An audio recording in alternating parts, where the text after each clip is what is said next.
Let me come to you first. In fact, the president of the UN Security Council, you are the man who obviously is right now overseeing the peace and the security of the world. How does it feel like to be in that particular situation at this point in time, when, of course, you know what is going on in Libya? Well, first of all, as you know, the African Union high-level panel on Libya met with the Security Council not too long ago, and in fact, Ambassador Rugunda was participating in that meeting. What we at the Security Council wanted to do was to have a constructive exchange with the African Union regarding the ways to further constructively a political solution.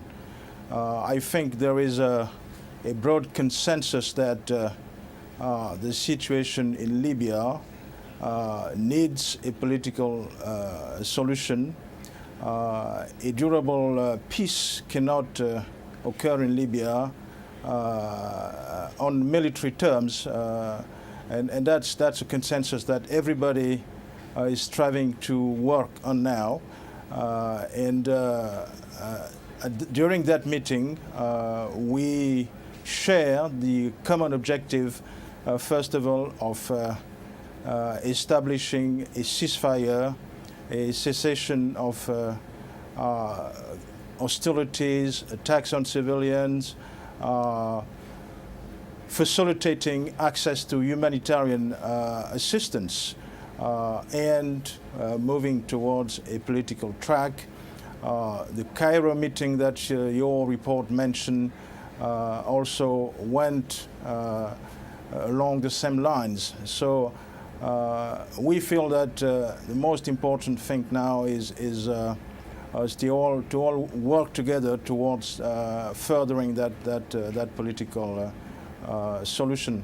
Of course, when a ceasefire is established, that can be credibly monitored, abided by all sides, I think airstrikes from NATO would certainly cease.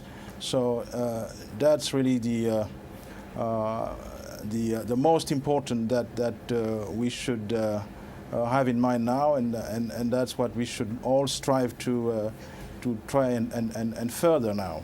Now, Mr. Messone, there are people who are saying, or rather wondering, why does it seem to be taking a very long time to come up with a ceasefire, and indeed to actually bring the two parties so that they can actually reach a political solution, reach a deal? Because these same critics say when it came to the resolutions in 1970 and 1973, which allowed, of course, a no-fly zone, which some people now characterize as going beyond a no-fly zone, because in fact they say it looks like a no-walk zone.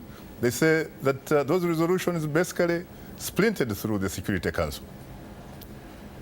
Well, as you know, establishing a ceasefire takes times. First of all, the two parties have to be brought together to agree to the terms of a ceasefire, and that's a very, very important basic steps to start with.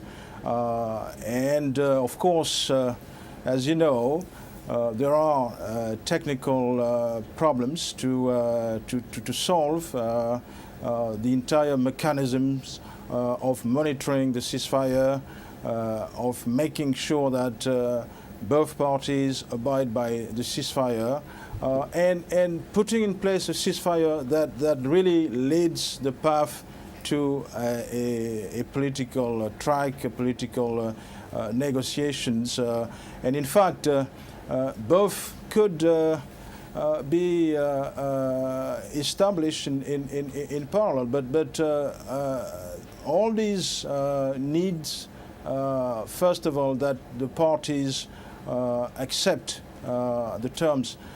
We know that the AU roadmap and some of the other proposals on the table need to be harmonized, coordinated before political talks could begin.